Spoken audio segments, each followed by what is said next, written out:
श्रावण महीने की अष्टमी बहुत सुंदर दिवस है। शिव महापुराण की कथा में और देवी भागवत में वर्णन मिलता है। सावन के महीने में शुक्ल पक्ष की भी अष्टमी पड़ेगी और कृष्ण पक्ष की भी अष्टमी पड़ेगी। दोनों पक्ष में अष्टमी पड़ती है। और मेरी जीजियों, शिव को गिनकर मत देना।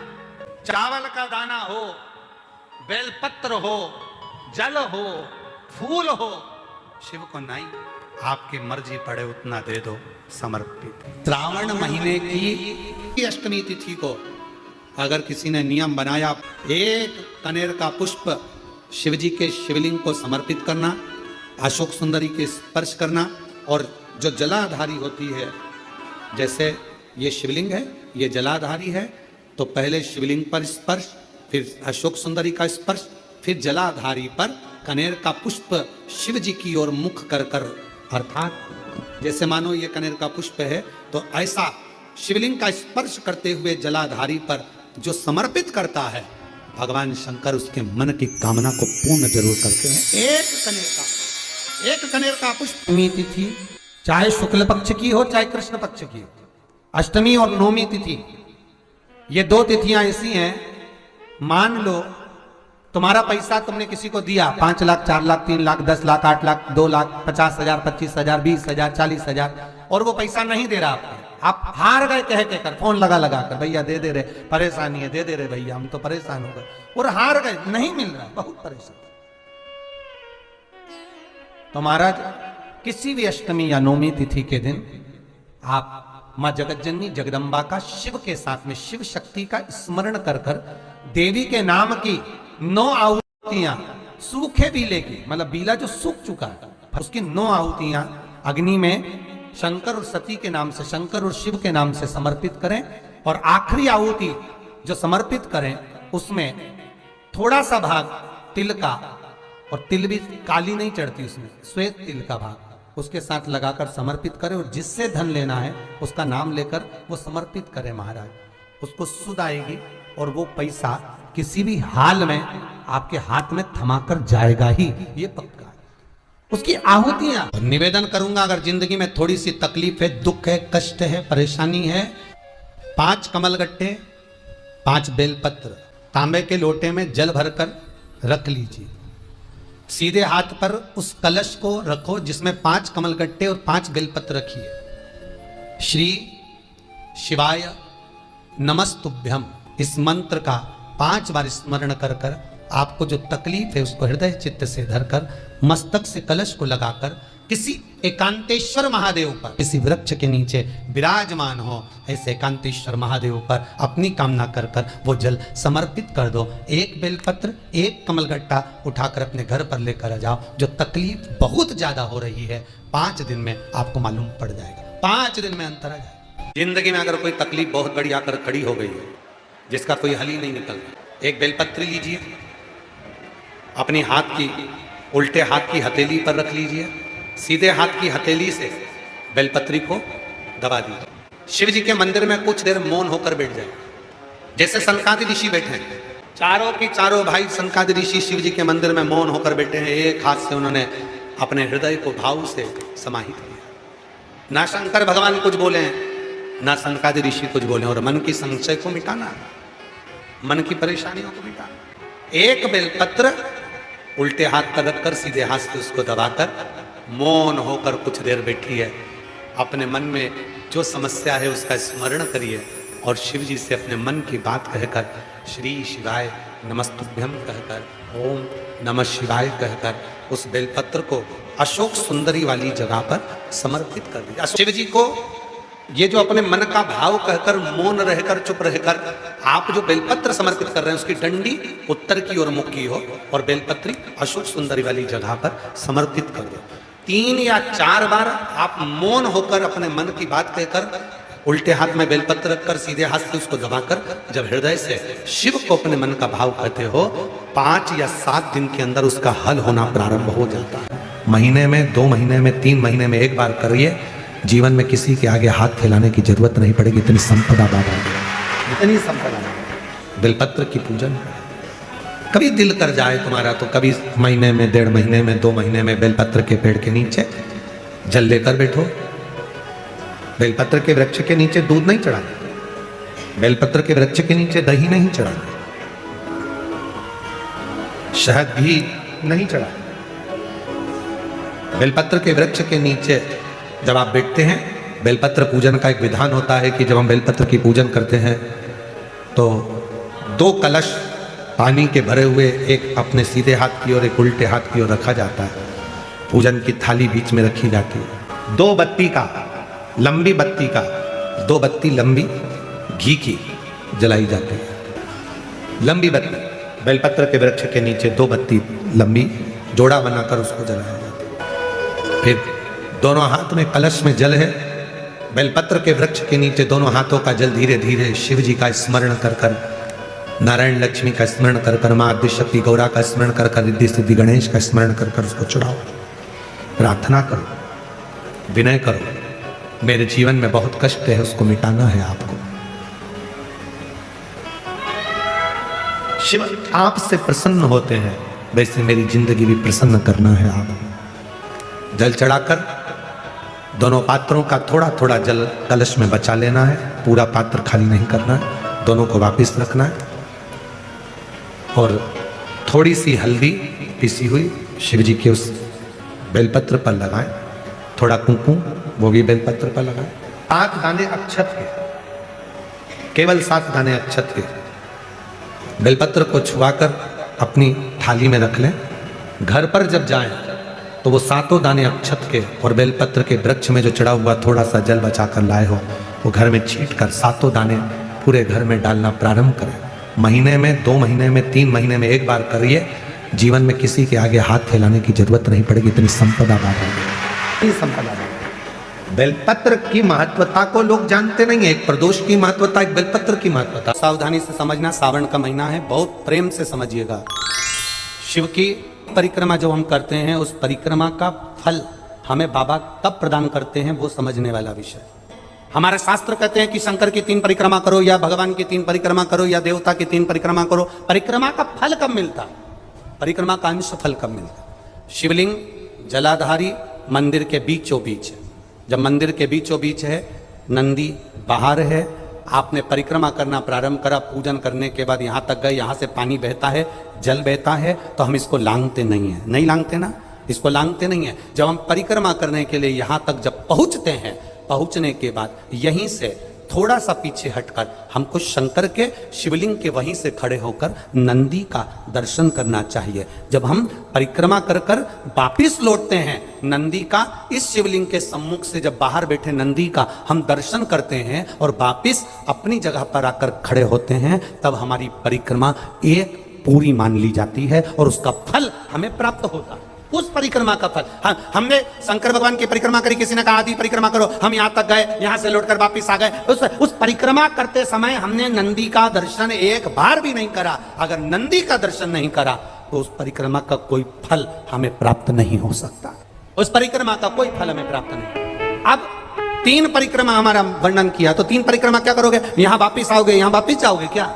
बोलो जम के, वापिस जाओगे क्या? नहीं। 3 परिक्रमा शंकर भगवान की जो वर्णन करी गई, यहां से चले, यहां पहुंचे, पहुंचने के बाद आपने यहां शिव जी का शिवलिंग के वहीं से नंदी का दर्शन करा, फिर वापिस पलटे, फिर नंदी का दर्शन करा, फिर पलटे, फिर नंदी का दर्शन करा। यहां खड़े होकर आप जब 3 बार नंदी का दर्शन कर लेते हो, एक ही परिक्रमा में 3 बार नंदी का दर्शन कर लेते हो, तो 3 परिक्रमा का फल प्राप्त हो जाता है और हमारा वो कार्य सफल हो जाता है। 3 परिक्रमा का फल हमें प्राप्त। एक बेलपत्र, एक दुर्वा, एक चावल का दाना रखकर आपने दिल से 108 बार श्री शिवाय नमस्तुभ्यं घर में बोलो और अपना जो पानी का स्थान होता है, मटका, हंडा, परिंदा, जिसको आप क्या बोलते हो यहाँ हमें नहीं मालूम, उसका स्पर्श कराकर आपके घर के नजदीक में जो शंकर का मंदिर हो, उस शंकर के मंदिर में उत्तर की ओर मुख कर कर वो बेलपत्र, दुर्वा, चावल का दाना शिव जी पे समर्पित कर दो।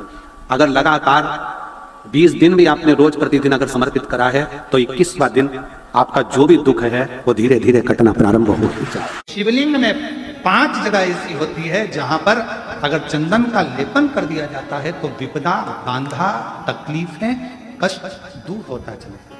5 स्थान बता, उसको समझिए। शिवलिंग को अपन मान लो, इसको जलाधारी मानो, जहां से जल बहता है, ठीक है।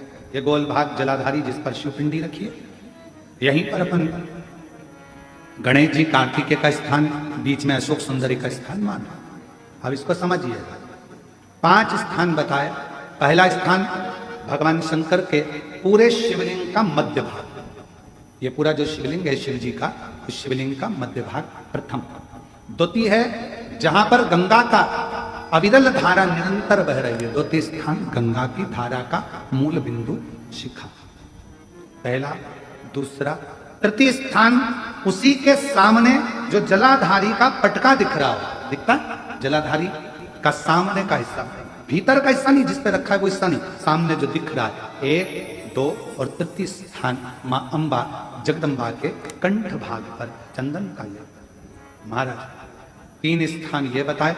चौथा स्थान जहां से जल नीचे गिर रहा है, जल गिरने का जो स्थान छोटा सा एक भाग रहता है, जितनी जगह रहती है उसके मध्य भाग, चतुर्थ स्थान। और 5वें नंबर का जो भाग बताया गया वो अशोक सुंदरी का स्थान।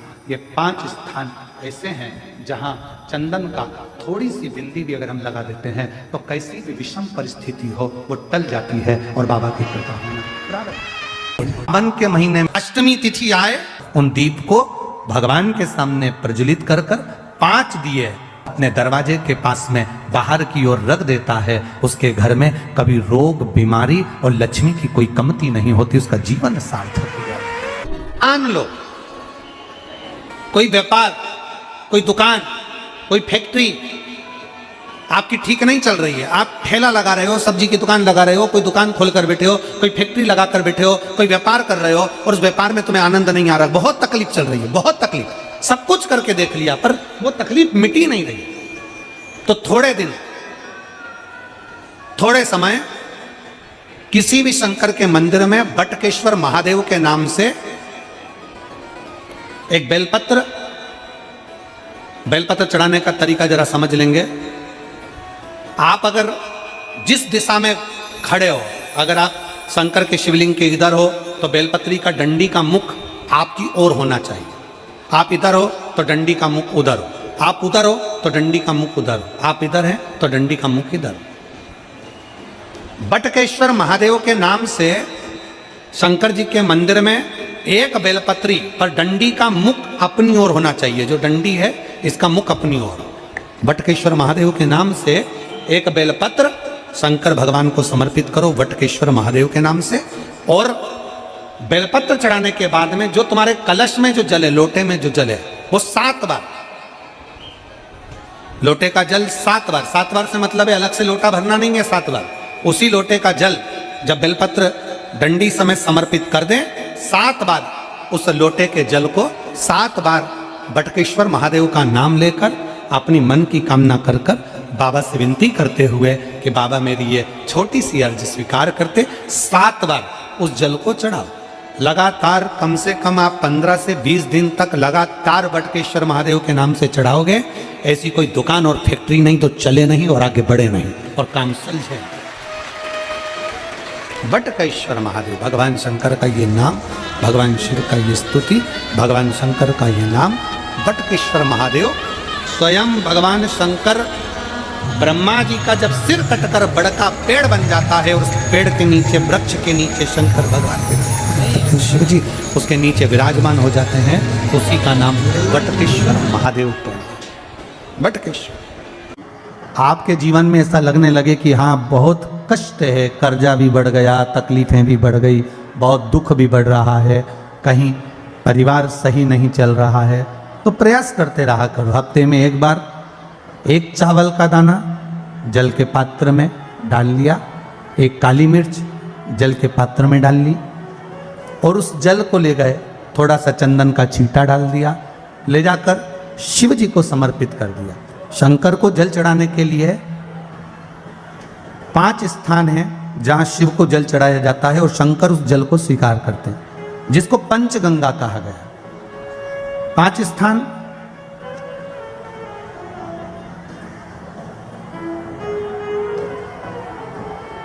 अच्छे से समझ लीजिएगा, जब भी शिव मंदिर में जाएं तो ये 5 स्थान शिव को जल चढ़ाने के लिए। ये रखा है शिवलिंग, गोल जलाधारी, ये चरण जहाँ से पानी नीचे की ओर जाता है। शंकर भगवान के 13 बच्चे हैं, 13 की 13 बच्चे, शिव जी का संपूर्ण परिवार, 33 कोटि देवता, 64 योगनियां, सब शिवलिंग के आसपास में। आप शंकर जी के मंदिर में जाकर ये कभी ना विचार करना कि पार्वती जी को ढूंढना पड़ेगा या गणेश जी को ढूंढना पड़ेगा या कार्तिकेय जी को ढूंढना पड़ेगा या भैरव को ढूंढना पड़ेगा। हमें शंकर के मंदिर में जाकर किसी देवता को ढूंढने की जरूरत नहीं है। जहां शंकर भगवान का शिवलिंग रखा हुआ है वो माता जी का हस्तकमल है, माता पार्वती जी का स्थान है। जहां शिवलिंग रखा है वो शंकर भगवान है। जहां जलाधारी है उस जलाधारी के पास में जहां पानी बहता है बीच में अशोक सुंदरी का स्थान है। जहां से पानी बह रहा है उसका राइट भाग वहां गणेश जी का स्थान है, लेफ्ट भाग कार्तिकेय जी का स्थान है। शंकर भगवान के ऊपर जो जल गिर रहा है वो शंकर भगवान की 5 लड़कियां जया, विषहरा, शामलीबारी, दौतली, देव, ये शंकर जी की 5 बेटियां ऊपर हैं। जहां से पानी बहकर उस निकासी से, जहां नाली बनी रहती है, पानी जहां से निकलकर बाहर मंदिर के जा रहा है वो 33 कोटि देवताओं का स्थान है। इसलिए सारे मंदिरों की परिक्रमा हो सकती है पर शंकर जी के मंदिर की परिक्रमा नहीं करते, क्योंकि वो जल जो जा रहा है वो 33 कोटि देवताओं का स्थान है, उसको हम लांग नहीं सकते। वो स्थान जल चढ़ाते समय आप इसका स्मरण रखें। पानी का जब पात्र लेकर जाते हैं मंदिर के अंदर, सबसे पहले शिव जी का जो जलाधारी है उसमें राइट भाग पर अपनी मनोकामना कर कर जल चढ़ाएं, फिर लेफ्ट भाग में चढ़ाएं रोग मुक्ति के लिए। अशोक सुंदरी की जगह पर चढ़ाएं, ये तीसरा स्थान। चौथा स्थान माता पार्वती जी का जो कटी भाग है जहां पर शिवलिंग रखा हुआ है उस भाग पर जल चढ़ाएं, चौथा भाग। 5वां भाग शंकर जी के ऊपर चढ़ाएं। ये 5 जगह पर जल क्रमवाइज चढ़ाएं। आप लोग जाते हो डायरेक्ट जाकर शंकर जी पे जल उंडेल करा जाते हो, सीधे गए और शिव जी पे जाकर आपने जल चढ़ा दिया। हमारे यहाँ शास्त्र कहता है जैसे अपन देवताओं की पूजन करते हैं तो पंडित जी सबसे पहले पूजन किसकी कराते हैं? जम के बोलो जरा। गणेश जी की। गणेश जी के बाद पूजन कराते कराते कराते कराते कराते कराते आगे के सारे देवता कराते कराते कराते कराते फिर जन पर पहुंचते हैं। आप डायरेक्ट मूल पूजन कराते कराते कराते कराते कराते कराते आगे के सारे देवता कराते कराते कराते कराते फिर मूल पूजन पर पहुंचते हैं। आप डायरेक्ट मूल पूजन पे पहुंच जाते हो। और सरल भाषा में समझ लो, जितनी सरल भाषा में समझोगे ना उतना अपने जीवन में उतर जाएगा। इस छत के ऊपर आपको चढ़ना है, निशानी रखी है, पाए लगे हुए हैं, आप कैसे चढ़ोगे? एक एक पाए पर पांव रखकर चढ़ोगे कि डायरेक्ट पहला पे रखोगे आखिरी पर? जम के बोलिए जरा। एक एक पाए पर पांव रखोगे ना कि धीरे धीरे हमको चढ़ना है। उसी तरह शिव मंदिर में पहुंचने के बाद पहला गणेश स्थान, कार्तिकेय स्थान, अशोक सुंदरी का स्थान। अशोक सुंदरी के स्थान पर जल क्यों चढ़ाया जाता है? क्योंकि भगवान शंकर की सबसे छोटी लड़की जो है वो अशोक सुंदरी है। और ये जो छोटी लड़की है अशोक सुंदरी, ये नारी को अखंड सौभाग्यता का वर प्रदान करती है। कौन सी नारी को? किस नारी को अखंड सौभाग्यता देती है? तो महाराज शास्त्र कहता है जिस नारी के भाग्य में लिखा होता है कि इसको वैधव्य होना है, इसके पति को समाप्त होना है, अगर वो नारी अशोक सुंदरी वाली जगह पर जल चढ़ा देती है तो पति पर अगर काल भी मंडरा रहा होता है तो मां अशोक सुंदरी महाकाल से कहकर काल को टाल देती है। वो अशोक सुंदरी का स्थान, वो माता अशोक सुंदरी का स्थान। जल चढ़ाने का एक नियम है। यहां जल चढ़ाया, फिर कार्तिकेय बाबा को चढ़ाया, फिर अशोक सुंदरी को चढ़ाया, फिर कटी भाग पर। ये कटी भाग बड़ा विशेष भाग है महाराज, बहुत बहुत ध्यान दीजिएगा। जिस पति और पत्नी में विवाद होकर अदालत तक बात पहुंच गई हो और तलाक तक की नौबत आ रही हो, महाराज उनको जोड़ने के लिए ये कटी भाग मूल होता है। कौन सा कटी भाग? जहां पर शिवलिंग रखा है, जहां शिवलिंग रखा है ये कटी भाग मूल होता है। कहते हैं 5 सोमवार, लिंग पुराण वर्णन कर रही है, 5 सोमवार कटी भाग पर जहां शिवलिंग रखा हुआ है 3 उंगली में मक्खन लेकर कटी भाग पर मात्र फेर देने पर और उस पर 7 जगह चंदन लगा देने पर पति और पत्नी का संबंध कभी समाप्त नहीं हो सकता, वो जुड़कर ही रहेगा, प्रेम बढ़कर ही रहेगा। कटी भाग का बड़ा बड़ा महत्व है महाराज। शिवलिंग के कटी भाग पर स्वयं मां जगत जननी जगदम्बा अपने हस्त कमल पर भगवान शिव को झेली हुई।